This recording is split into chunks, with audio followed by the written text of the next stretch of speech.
Our next speaker stands right here. His name is Wayne Ranney, and he'll be talking about the 1923 Birdseye expedition, a centennial remembrance. Wayne's a longtime resident and educator here at the Canyon. He's a geologist and author with an abiding interest in early geologic expeditions in the canyon, and he's the author of 10 books, including Carving Grand Canyon, which details how geologists have sequentially understood the formation of the canyon. He remains impressed how the early geologists saw so clearly the primary aspects of the canyon's geology without using modern laboratory and chemical techniques. Let us note that he is not going to talk about geology tonight. Thank you. I know a lot of you are probably wondering about the arm sling, so I will tell you that 4 weeks ago, in 2 days, I had shoulder replacement surgery, and I did order a new shoulder that had a talking parrot on it. But when it arrived in the operating room, it was just a raven, and when I got to the canyon, the raven just took off and went into the canyon. Just by way of introduction for tomorrow, I'm also going to be doing an oral history, and Brian Brown, who introduced me, will be the interviewer. Brian knows way too many of the secrets from back in the 1970s, so if you're around tomorrow afternoon and not on a field trip, you might want to do that. Anyway, I have a big and abiding interest in celebrating centennials, and this year, 2023, is the 100th anniversary of the Birdseye expedition. The first centennial that I honored for myself was Butch Cassidy's first bank robbery, when he robbed a bank in Telluride and then rode down the San Miguel River over to Robber's Roost. Before we go too far, I just want to give special thanks to Jonathan Upchurch, who prodded me to put this lecture together, also to Richard Cordaroli, who is a big historian for the Colorado River and has also an interest in the Birdseye expedition, and then Diane Boyer and Roy Webb of Tucson, who wrote this book that much of the material for this presentation comes from, Damming Grand Canyon, and it talks about the history of the Birdseye expedition. Over there on the right is the report that E.C. LaRue published 2 years later after the expedition, and he had big schemes for how the Colorado River was going to be developed. So the Birdseye expedition is a very important historical event in Grand Canyon because it marks the first time that the U.S. Geological Survey sponsored a river trip through the Grand Canyon. They made the first accurate measurement of the drop of the river through the canyon, and all of this was done by bringing together a number of important personalities. And actually, the personal relationships that go with this particular expedition are something that's very interesting. And it ushered in the era of dam building on the Colorado River, which commenced just 10 years after this expedition was over. So the expedition was also the culmination of similar surveys that had been done by the Geological Survey and Southern California Edison on the San Juan River and in Cataract Canyon in 1921, and in the Green River Canyons in Glen Canyon in 1922. They were 76 days on the river through Grand Canyon, and they took an additional 4 days to go down to Needles, California, where the trip ended at the railhead. They documented 29 potential dam sites between Lee's Ferry and Black Canyon.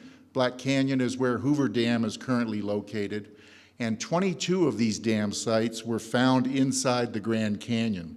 Fortunately, none of these were ever acted on, and we do not have any concrete dams within the Grand Canyon. E.C. LaRue, who was the hydraulic engineer, independently proposed 18 additional dam sites in his 1925 publication, so 47 dam sites in total between Lee's Ferry and Black Canyon downstream. This is the profile of the Colorado River. Over there in the lower left is the Gulf of California, and the angled line that rises up towards the right is the profile of the Colorado River for its last 750 miles. And over on the left, there are 500-foot increments where you see those numbers over there, and these are the dam sites. Let's just zoom into the Grand Canyon. Those are the dam sites that E.C. LaRue proposed to be in the Grand Canyon. The one at the bottom is called Devil's Slide Dam Site. That's in the lower gorge of the Grand Canyon. And in the upper right is E.C. LaRue's location for his Glen Canyon Dam, which was only 4 miles upstream from Lee's Ferry. The current dam is 13 miles upstream. But if you look at that, what you can see is the height of the dams and that the entire Grand Canyon would have been inundated with reservoirs. And when people would have counted how many people ran the Colorado River, the number probably would have stopped near 100 people, because if these dams had been built, there would be no river running in the Grand Canyon. So these are the expedition participants. Claude Birdseye, which the expedition takes its name, was the trip leader and the chief topographical engineer. And then this is the rest of the topographic crew. Herman Stabler, Roland Burchard, and Frank Dodge was the rodman. And then if we look at the 2 scientists, E.C. LaRue is the hydraulic engineer, and Raymond Moore served as the geologist. And there were 4 boatmen. Emery Kolb, you may have heard of him, he served as the head boatman. And then Lewis Freeman, who was a writer and a publicist. Lee Lint and Elwyn Blake were 2 young men in their 20s who were also hired for this. And there were 2 cooks. Frank Word went as far as Havasu Creek, and then he was replaced by Felix Kaminsky. Here's a picture of Claude Birdseye about the time that he led the expedition through the Grand Canyon. He was the oldest member by 8 months. He was 45 years old. And he was the distant cousin to Clarence Birdseye, who, yes, is of the same family. And you got a brief view of that. He was a very accomplished topographic engineer and had a wonderful reputation within the USGS and the Bureau of Reclamation. For 3 years, he mapped the Kilauea volcano on the island of Hawaii, and he got great accolades for that.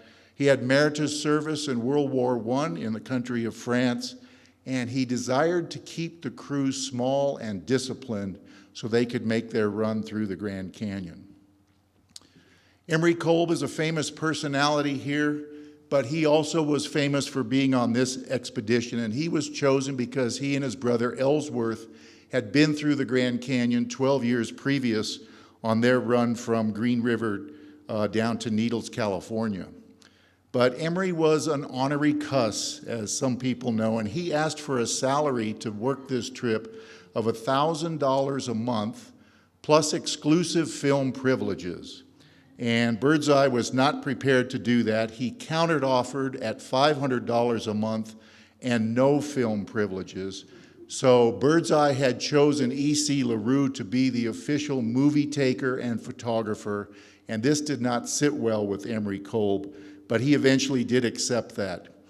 This salary that he was given was more than Birdseye. Birdseye got $415 a month, and that salary was only exceeded by the director of the Geological Survey. So Emery was well compensated for his services on this trip. The reason that Birdseye gave for not giving the film privileges to Kolb is that he wanted Kolb to focus on being the boatman and not have this other thing going on where he would also be taking movies. And then just to highlight a little bit about E.C. LaRue, he was a very outspoken proponent for how the Colorado River should be developed in the future. And previous to this, he had published a scientific paper, The Colorado River and Its Utilization. This came out in 1916, and he won great praise for publishing that book. He was steadfast in his vision for how the Colorado would be developed, but unfortunately, he had a very disagreeable personality, and it's actually tragic the way that his life ended after this trip was over. He was described by members of the group as gruff, cantankerous, or irascible. And I can't tell if he's talking about E.C. LaRue or Kolb. These are the other members of the group. There's Roland Burchard. Herman Stabler only joined the group when they were at Bright Angel. He did not go from Lee's Ferry. Frank Dodge and Raymond Moore. And then the boatmen at the bottom, Elwyn Blake, Lee Lint, Lewis Freeman, and the 2 cooks, Frank Word and Felix Kaminsky. Felix Kaminsky was one of the most well-liked persons on the expedition because of his good nature. And here's the famous photograph of the crew taken when they were at Lee's Ferry. And you can see the boatman there on the left. Birdseye is in the middle holding the hat. And the only people that aren't in here, of course, is Felix Kaminsky. He's not going to join until Havasu Creek. Herman Stabler came in at Bright Angel Creek, so he's not in the photo. And it is said that Frank Dodge is not in the photo because he was sleeping off a drunk. Actually, he was well liked on the expedition. So in this short talk, there's only time to highlight just a few key events. Remember, this was a 76-day trip through the Grand Canyon. It's lots of things, but the expedition did capture the attention of the whole nation. And people were interested in following along with the crew. One thing that really impresses me is that they had a 2-day trip from Flagstaff to Lee's Ferry, and now that trip is just over 2 hours. It was the first use of a radio in the Grand Canyon, and this is when they found out about the death of President Warren Harding. They had resupply points where more food and supplies were brought in, and the one at Hance Rapid is particularly notable. The naming of Upset Rapid was because of this expedition and the gigantic flood that met the group at Lava Falls from September 18th to the 21st. So I'll just highlight a few of these for you right here. This is the October 1925 cover of Scientific American magazine, in which they described the results of the expedition in this magazine. And the country was very hungry for this type of adventure. To this point, only 27 people had completed a full trip down the Colorado River through the Grand Canyon. And so there were more people added to this. And with the radio that was with them, they could follow along with the crew. This is one of the photographs of a road repair on July 18th, 1923 near Tanner Wash. This was a summer with a lot of monsoon rainfall, as we'll see later on in the trip, but even on the journey up to Lee's Ferry, they had to deal with washouts of the road. They spent 12 days at Lee's Ferry, and they were reconditioning the boats. So on the previous surveys through Glen Canyon and the San Juan, the Southern California Edison Company had left 3 boats at Lee's Ferry. They were sitting out in the dry air, and what they're doing here is they're actually getting the wood to expand again by sinking the boats in there. One of the highlights of being at Lee's Ferry is that Emery Cole brought his 16-year-old daughter, Edith, to camp with the crew there. And she provided a very positive, outgoing, and sort of an ebullient way for the crew to feel good about this major expedition they were about to undertake. The geologist Raymond Moore, he made these fantastic sketches at various places going down the river, and he's highlighted a lot of the geologic formations. Obviously, with this view here, I think he took one of the days and hiked up to the top of the Echo Peaks across from Lee's Ferry. So the photographic record from the expedition is of great value. You can see they're here at River Mile 36 miles below Lee's Ferry, doing a little bit of a survey there. And then here's a photograph of LaRue using the movie camera when they were at Vasey's Paradise.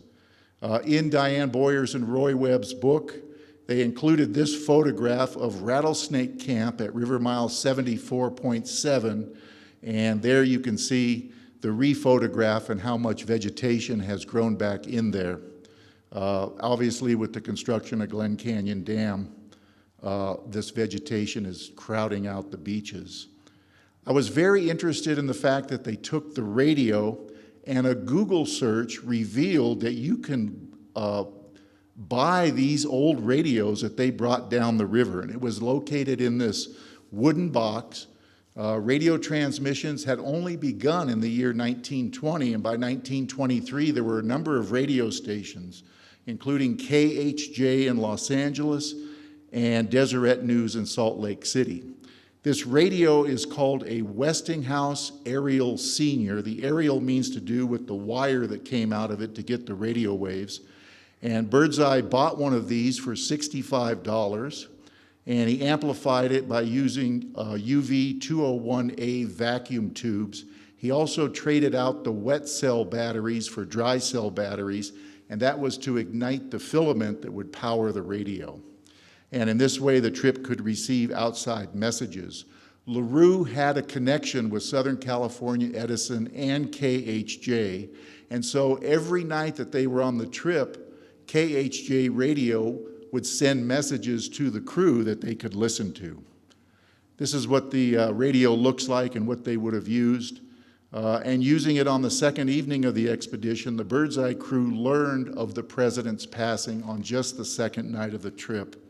And believe it or not, they learned of it only an hour and 45 minutes after it happened.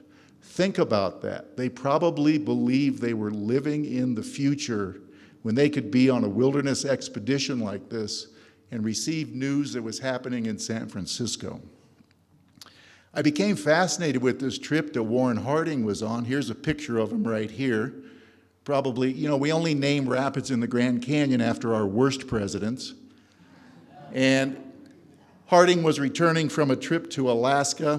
Believe it or not, when he passed away, he was popular and respected, but it was only the scandalous reputation that developed after the Teapot Dome scandal. And here's a picture of President Harding Rapid where they laid over August the 10th, 8 days later, in honor of the president's funeral. And just last night at the reception, I was talking to Helen Fairley, and she said she had a rephotography. Here's the President Harding camp at River Mile 43.9 where they laid over, and there is a rephotography that Helen has done, and she's interested in studying E.C. LaRue and things like this, and that is completely overgrown. Here's about the resupply at Hance Rapid. Birdseye knew that they could not carry enough food for 11 men for 80 days, so they arranged for resupplies at Hance Rapid, the Bass Trail, Havasu Creek, and Diamond Creek.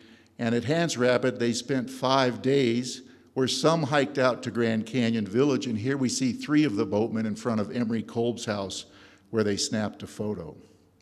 Another first for the trip was that Edith Kolb journeyed into the canyon with the resupply party, and she likely became the first woman to ride through a major Grand Canyon rapid when Lee Lint asked her to go down, and Emery, her father, said, "Sure, you can do that."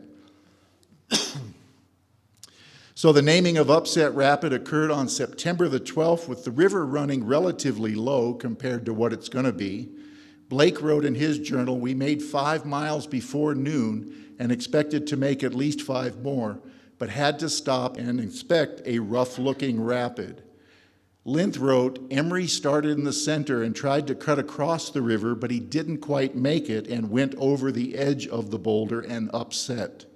Luckily, the boat was carried out of the hole, but Emery was under the boat and underwater for about 100 yards before he could get out and crawl on top." Lint went to see if Emery was injured. He had gotten a little water in his lungs and was strangled by the painter line. Emery was very shook up about this. He soon got over that. We righted his boat and bailed it out. The only damage done was the loss of 1 oar and a pail of lard, which was smeared all over the inside of the hold.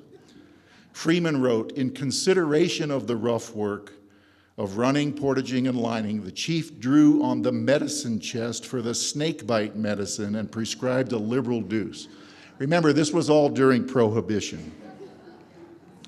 And so with the flood at Lava Falls on September 18th, just 1 day before it started, they were camped at Cove Creek, and the river was only running at 9,400 cubic feet per second. The radio had gone out for repairs at Havasu Creek, so they did not get any warning that this flood was coming, but they had noticed passing thunderstorms from the previous several days. And then on September 18th at Lava Falls, the river goes up to 42,800. Birdseye wrote, "At 6:30, the river commenced to rise and continued to rise all night at the rate of 1.5 feet per hour. At 8 p.m., the boats were pounding so badly that quick action became imperative. The boys below did not sleep as they were busy all night pulling up first one boat and then another. At 11 p.m., the Marble was afloat and all hands were called to pull her up. It was difficult and dangerous work with the waves lashing the rocks. Felix went to bed 10 feet above the water, but was flooded out at midnight, and we had to rescue his bed and clothes." And here's a picture that they took of the river in flood. It's going from bank to bank. If the radio had been with us, we would have received messages from several stations advising us that one of the heaviest storms in recent years had broken up on the basin of the Little Colorado. Here's a picture that they took after they pulled the boat up. The river had gone down after a few days, and you can see Birdseye and Lint and Kolb there.